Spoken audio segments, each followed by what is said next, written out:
Salam alaikum wa rahmatullahi wa barakatuh, que la paix soit sur vous. Bonjour à tous et à toutes.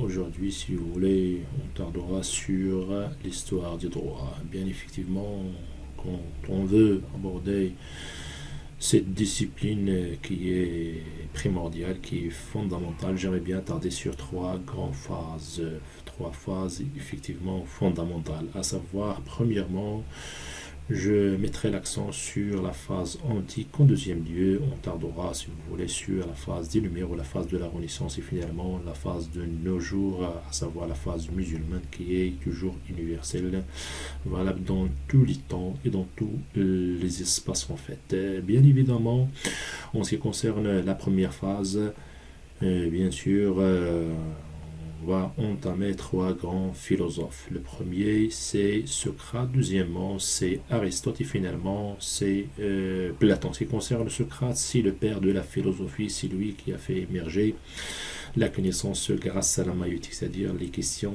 et les réponses. C'est là pour objectif de tarder sur une telle connaissance à l'aide des questionnements. Et puis, il écoutera, si vous voulez, la réponse. C'est grâce à la maïeutique qu'on peut émerger, on peut émaner la connaissance d'une manière générale. Il avait abordé différents thèmes, les différentes disciplines. En l'occurrence, il avait évoqué, si vous voulez, la société, la morale, la politique et même la religion. C'est lui le père de la philosophie en fait. En ce qui concerne le deuxième grand philosophe, c'est Aristote, qui est le disciple de Socrate. Il avait en effet abordé la politique quand il a mis l'accent sur une telle citation, par conséquent, quand il a dit autrefois que l'homme est un animal politique, ou on peut dire de là-dessus que l'homme est un animal social. C'est-à-dire on peut trouver dans des autres ouvrages la citation de Aristote qui a dit autrefois que l'homme est un animal politique ou l'homme est un animal social. Ça veut dire quoi ceci? Ça veut dire tout simplement que l'homme ne peut pas vivre seul, ne peut pas vivre dans la solitude. De ce point de vue, il faut qu'il y ait une société, et la société, si vous voulez, défend les intérêts de tous les particuliers. Donc on défend finalement l'intérêt général. Bien évidemment, il avait mis l'accent sur trois éléments fondamentaux, l'occurrence, à savoir, si vous voulez, le gouvernement, puis les citoyens, finalement les guerriers. Le gouvernement, il a pour objectif d'émaner, de faire émerger les lois, les organisations, et puis les citoyens, quant à eux, ils sont dans l'obligation effectivement d'exécuter, d'appliquer les normes évoquées par le premier que le gouvernement. Et finalement, trouver les guerriers qui vont défendre l'intérêt général de la société ou de l'État effectivement. Donc, il avait tardé sur la citation que l'homme est un animal politique, c'est que on ne peut pas vivre seul, donc il nous faut une société, il nous faut l'émergence ou l'assemblement de tous les citoyens, de tous les particuliers pour faire la naissance d'une telle nation ou d'un tel État. Et bien effectivement, il doit être abordé par des lois, par des normes pour une telle organisation bien propice. Et finalement, ce qui concerne la pensée de Platon, qui est le disciple de Socrate et Aristote, quant à lui, il a mis l'accent sur une pensée très fondamentaliste, à savoir l'utopie ou la cité idéale. Il avait développé en quelque sorte la pensée d'Aristote quand il a détecté le développement de la société. En l'occurrence, il trouvait le développement des conflits, l'émergence, si vous voulez, ou l'émanation des différents conflits, des différents problèmes. De ce point de vue, il a mis l'accent que même un gouvernement, même une oligarchie, c'est-à-dire une membre minoritaire qui a eu la chance de gouverner, qui a eu la chance d'accéder au pouvoir, donc il doit émaner, il est dans l'obligation d'émaner, si vous voulez, les lois et les règlements, mais il faut qu'il les respecte en premier lieu. Et puis on trouvait une telle organisation qui va nous mettre en place l'utopie ou la cité idéale. Il avait accentué sa thèse, si vous voulez, ou sa pensée effectivement sur trois éléments fondamentaux, à savoir le gouvernement, c'est-à-dire une oligarchie qui a eu le pouvoir, qui a pu, si vous voulez, émaner les différentes lois, les différentes réglementations qui ont pour objectif d'organiser finalement la vie dans la société. Ensuite, il a tardé sur les citoyens, c'est-à-dire que tous les citoyens doivent obéir à tous les pouvoirs, à tous, si vous voulez, les pouvoirs de cette oligarchie qui a eu la chance de gouverner. Finalement, trouver le territoire. Le territoire, tout État doit être doté d'un territoire pour évoquer les lois, les réglementations, pour accéder finalement à une telle organisation bien propice qui garde finalement effectivement la paix d'une manière générale. En ce qui concerne la deuxième phase, à savoir la phase de la Renaissance ou la phase des Lumière, je vais tarder sur des grands philosophes, des grands penseurs et même des magistrats en Europe. Il a été même présidé par les grands penseurs anglais et philosophes, à savoir par exemple Jean Locke. Jean Locke, quant à lui, c'est un grand philosophe qui a eu la chance de faire l'émergence, de faire l'émanation des trois pouvoirs dans l'État. Il avait observé que l'État doit être doté des trois pouvoirs, à savoir le pouvoir législatif, puis le pouvoir exécutif, finalement le pouvoir judiciaire. Il a été développé par Jean Locke, le grand penseur et le grand philosophe français. C'est aussi un magistrat pour évoquer en l'occurrence que l'État doit être doté des trois pouvoirs et que ces derniers doivent être séparés. Donc on doit garder la séparabilité entre les trois pouvoirs pour évoquer bien entendu la démocratie dans la cité pour se débarrasser de la tyrannie, même de la dictature. Ensuite, on trouvait un autre grand penseur et philosophe, à savoir Thomas Hobbes. Thomas Hobbes, c'était un grand philosophe anglais qui a fait couler beaucoup d'encre, surtout sur la représentativité de l'État, sur l'autorité de l'État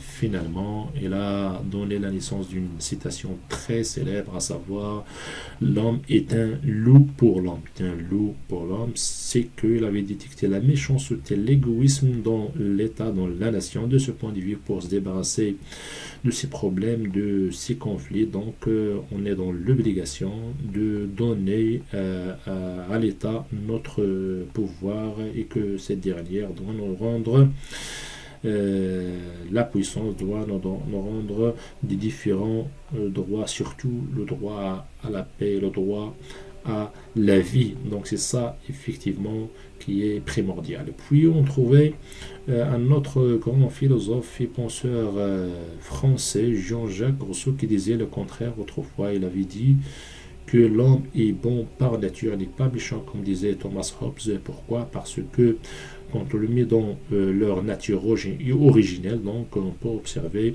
la bonté de l'homme, mais effectivement quand on le fait entrer dans la civilisation ou dans la cité, bien sûr, où il est évident que tous les particuliers défendent leur intérêt, que tous ces intérêts s'assemblent, bien et finalement on peut trouver des conflits, on peut trouver des problèmes et même des différends. De ce point de vue, il faut accéder à une pensée qui est fondamentale, à savoir la pensée du contrat social. Ça veut dire quoi le contrat social? En fait, c'est tout simplement que tous les citoyens, que tous les particuliers qui vivent dans la cité doivent donner leur pouvoir à l'État, et l'État en tant que pouvoir, il doit nous donner les différents droits, à savoir par exemple le droit à la vie, le droit à la paix, le droit à la santé, le droit à la justice. Donc il y a toute une série de droits pour accéder finalement à la paix et la prospérité. On trouvait d'autres, si vous voulez, penseurs dans cette phase qui est la phase de la Renaissance et même la phase des Lumières, comme par exemple Voltaire, qui a beaucoup défendu, si vous voulez, il était un grand militant contre la religion. Il avait détecté des injustes, si vous voulez, les différents problèmes émanés par l'Église. Donc il a mis l'accent sur l'intolérance de l'Église. Et puis on trouvait d'autres grands penseurs, celles des Allemands, des philosophes comme Hegel, comme Karl Marx. Hegel, c'est lui qui a vu aborder auparavant l'histoire du droit. Il avait tardé sur le domaine de la connaissance, le désir de la reconnaissance et même la dialectique. C'est qu'on ne peut pas bien comprendre l'histoire sans qu'on passe, si vous voulez, d'une chose avec son contraire. Par exemple, on ne peut pas bien comprendre la paix sans qu'on passe de la guerre. Et la même chose pour bien comprendre la réussite. Donc il nous faut de passer effectivement par l'échec. Donc c'est ça la dialectique. La dialectique, toujours, on doit passer par le contraire pour aborder, si vous voulez, la connaissance d'une manière générale. Et même il a, si vous voulez, dit une grande citation, à savoir que l'histoire est le déploiement de la raison universelle. Il a même dit autrefois que les idées qui gouvernent la matière. Par contre, Karl Marx disait le contraire, que c'est la matière qui guide l'esprit. Il avait cité, il avait émané de différents ouvrages comme les conflits de classe, l'aliénation. Donc il a pour objectif de défendre l'intérêt des ouvriers, l'intérêt de la classe prolétarienne. Il a même écrivait, si vous voulez, des grandes citations comme celle que l'histoire est le déploiement de la raison universelle. Il a même dit autrefois que les conflits est le moteur de l'histoire. Sans conflit, on ne peut pas rédiger une telle histoire. Donc les conflits, ce n'est que les conflits entre les deux classes, la classe bourgeoise, la classe qui gouverne, puis avec la classe prolétarienne ou la classe des pauvres. Donc d'une manière générale, ils ont tardé beaucoup sur la politique comme une petite sphère dans l'univers qui est le droit, qui est effectivement grandiose. En ce qui concerne la dernière phase, bien évidemment, on tardera, si vous voulez, sur la pensée qui est universelle, la pensée musulmane ou la pensée islamique. Elle avait tardé sur non seulement la politique, mais aussi sur les différents réglementations comme celle du droit commercial, droit civil, droit administratif, droit foncier, pourquoi pas. Donc, il a accédé à toutes les connaissances, à toutes, si vous voulez, les organisations, à toutes, effectivement, discipline d'une telle réglementation, la dite droit. Premièrement, si on voulait chercher dans la sphère de la politique, même dans la sphère du droit effectivement administratif, on peut citer sa racine fondamentale, leur socle dans le Coran, la Sharia et même la qiyas. Wa amruhum shura bainahum, c'est-à-dire quand on veut présider une telle réunion, donc nous sommes dans l'obligation d'écouter, de faire une réunion, de faire un débat avec des questions et des réponses.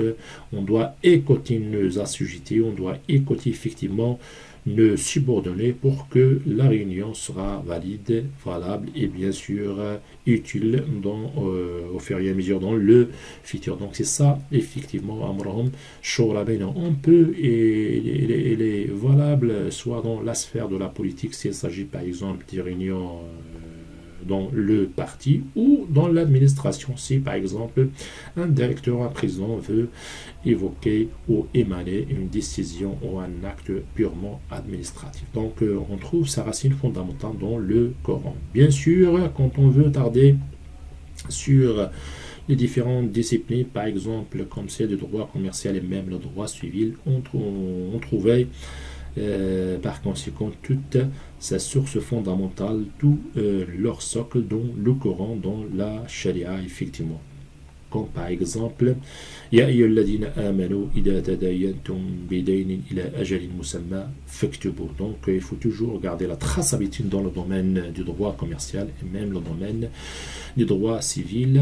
Effectivement, pourquoi? Parce que pour défendre finalement nos droits. S'il s'agit par exemple d'une dette ou s'il s'agit par exemple d'un contrat, non seulement dans la sphère du commerce, mais dans la sphère civile. Donc il faut toujours garder la traçabilité, c'est-à-dire rédiger un contrat et puis le signer. Finalement, on peut même, si vous voulez, si on veut tarder, si on veut, si vous voulez, évoquer effectivement le droit de la succession, c'est-à-dire ou l'héritage. Donc, de ce point de vue, on trouvait toute sa source fondamentale dans le Coran et en particulier dans Surat An-Nisa d'une manière générale. Ce sont des textes qui sont rigoureux, ce sont des textes, si vous voulez, qui sont impératifs, qui ont répondu, si vous voulez, qui ont une grande réponse, même si dans notre contemporain. Donc, d'une manière générale, on peut dire que la pensée musulmane ou la pensée islamique est toujours valable, non seulement si vous voulez, dans le passé, mais aussi aujourd'hui, pourquoi pas, dans le futur. On tardera sur les différents penseurs et islamologues, à savoir par exemple Imam al-Ghazali, Sheikh al-Qardawi. En fait, on trouvait un autre islamologue qui a fait couler beaucoup d'encre sur l'islam, sur le génie de l'islam, à savoir Tariq Ramadan. Il avait même abordé des différents ouvrages comme celle par exemple de au péril des idées, être un Occident et musulman. Donc il avait tardé sur des différents ouvrages qui comportera, si vous voulez, les différentes universalités de l'islam, de la pensée musulmane au même islamique. Je pourrais même dire finalement qu'elle reste toujours universelle, valable dans tous les temps, dans tous les espaces. Donc merci à vous, on se rencontrera Inch'Allah dans les autres séances qui suivent Inch'Allah. Merci infiniment.